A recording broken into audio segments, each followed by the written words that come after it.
আজকে হাজির হয়েছি নতুন একটি কাজ নিয়ে। এই যে দেখতে পাচ্ছেন পোড়ামাটির কাজ, টেরাকোটা হ্যাঙ্গিং হ্যান্ডিক্রাফটস। এই ঝোলানো এভাবে আমরা ঝোলাতে পারবো, ফ্রেম করাই আছে। ইতিমধ্যে আমরা কাজটা প্রস্তুত করেছি। কাজটির A to Z আপনাদের সামনে তুলে ধরার চেষ্টা করব। তার আগে আমাদের পঙ্কজ ক্রিয়েশনের পক্ষ থেকে আপনাদের সকলকে জানাই নমস্কার। আমরা বিভিন্ন রকমের কাজ নিয়ে আপনাদের সামনে হাজির হই। আমাদের চ্যানেলে যেমন আমরা বিভিন্ন নিউজ দিয়ে থাকি, পাশাপাশি আপডেট কিছু খবর আপনাদের সামনে তুলে ধরার চেষ্টা করি, তেমনি হ্যান্ডিক্রাফটসও আপনাদের সামনে তুলে ধরার চেষ্টা করি। বিভিন্ন সেগমেন্ট এখানে আমরা ভাগ করেছি, সেগুলোই আপনাদের সামনে তুলে ধরার চেষ্টা করি। তো আজকে নতুন রকমের কাজ, এটা করতে বেশ সময় লেগেছে আমাদের, এবং কি করে কাজটি করলাম তার পুঙ্খানুপুঙ্খ আপনাদের তুলে ধরার চেষ্টা করছি। এটা মাটি দিয়ে প্রথমে যে করা হয়েছে, সেই কাজটি যেহেতু ভিডিওটা বড় হয়ে যাবে, ওই কাজটি আপনাদের সামনে দেখায়নি, কিন্তু এরপরের কোনো ভিডিওতে হয়তো আপনারা যদি কমেন্ট করে জানতে চান তাহলে আমাকে বলবেন, আমি মাটি কীভাবে তৈরি করছি সেটাও আপনাদের দেখাবো। তো ভিডিওটা যেহেতু বড় হয়ে যাবে বলে মাটি তৈরি করাটা দেখাইনি, কিন্তু এখানে কী করে আমরা পুড়িয়েছি, আমাদের ঘরোয়া পদ্ধতিতে কি করে আমরা ইটের ভাটা তৈরি করেছি, সেই ভাটাতে কী করে পুড়িয়ে লাল করেছি, সেইটা আপনাদের দেখিয়েছি। এটা অনেকেরই সমস্যা, আমাকে অনেকে জানিয়েছেও এর আগের ভিডিওগুলোতে, অনেকে কমেন্ট করেছে যে কি করে পোড়ানো হচ্ছে, তার প্রক্রিয়াটা যদি দেখানো হয়। তো আমরা এখানে এটা তুলে ধরেছি, আর বাকি তারপরে যে ফ্রেমটা কীভাবে করলাম সেটাও আপনাদের সামনে তুলে ধরেছি। তাহলে চলুন দেখতে থাকি আমাদের এই নতুন কাজ। তাহলে চলুন, বাড়ির উনুনে এগুলো পোড়াবো, তার আগে রোদে শুকিয়ে নিচ্ছি। দেখতে পাচ্ছেন এর আগে আপনাদের কি করে এগুলো তৈরি করলাম সেগুলো দেখিয়েছি। এইবার দেখাবো আপনাদের কি করে পুড়িয়ে লাল করা যাবে, বাড়ির ঘরোয়া প্রক্রিয়ায় কি করে লাল করা যায়। এর আগের ভিডিও আছে, আপনারা সেখান থেকে দেখতে পারেন। আবার নতুন করেও আপনাদের দেখাচ্ছি।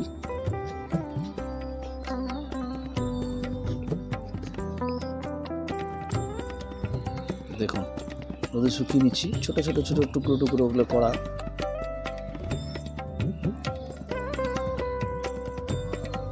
দেখুন, চলুন এবার দেখাই আপনাদের আমাদের ছোট্ট উনুন কি করে তৈরি করছি, রেডি করছি। এই যে আমাদের উনুন, দেখুন এই যে টবের একটা টব নিয়েছিলাম, টবের নিচের দিকটা খুলে নিয়েছি। আচ্ছা, এই যে টব দেখতে পাচ্ছেন, এর আগে প্রচুর পুড়িয়েছি আমি এর মধ্যে, সেটাকে এবার রেডি করব। তার আগে এই যে ছোট ছোট খড়ি তৈরি করে নিয়েছি, একদম ছোট ছোট, যতটা ছোট ছোট করা যায়। হালকা আঁচে পোড়াতে হবে, খুব ধীর গতিতে, সময় লাগবে প্রচুর, অন্তত 3 ঘন্টা সময় দিতে হবে। দেখুন ছোট ছোট টুকরো টুকরো করে নিয়েছি, এরপর আমরা রেডি করব। বন্ধুরা দেখতে পাচ্ছেন আমাদের চুলি রেডি হচ্ছে। দেখুন কি করেছে, এখানে একটা দেখতে পাচ্ছেন লোহার অ্যাসবেস্টস দিয়ে দিয়েছি, তারপরে যে ইট রেখেছি, চাল রেখেছি, তার উপরে এই যে টপটা আপনাদের দেখালাম সেইটা এখানে বসিয়েছি। এবার দেখুন সাজিয়ে সাজিয়ে সব মাটির জিনিসগুলো ভেতরে রাখা হচ্ছে। দেখুন কিছু খড়ি দিয়ে দিয়েছি,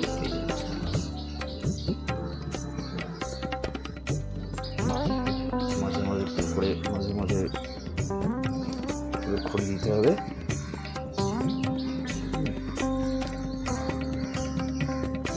তারপরে এবার আমরা বাকি এই যে মাটির জিনিসগুলো সব এভাবে দিতে এসেছি। অনেকটা দেওয়া হয়ে গেছে, আর কিছুটা বাকি আছে, দেখতে পাচ্ছি কিছুটা বাকি আছে, দিলেই আমাদের কাজ হয়ে যাবে। তারপরে আমরা আগুন দেব। আমাদের চুল্লিতে আগুন দেওয়া হয়েছে।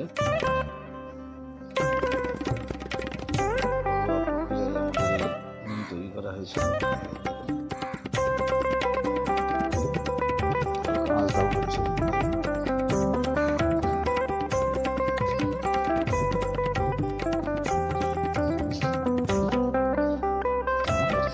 ঘরোয়া ভাটাতে আমরা আগুন দিয়েছি। চলছে প্রায় আমার 1.5 ঘন্টা হয়ে গেল।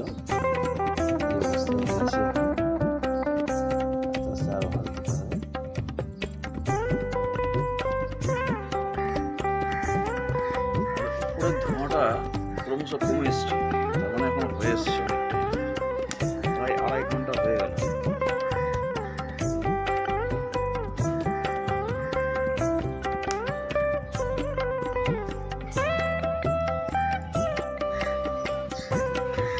এই যে আমাদের উনুন ঠান্ডা করার পর আমাদের এই ভাটা থেকে দেখি কি অবস্থায় আছে। প্রথমে আমরা তুলে নিই।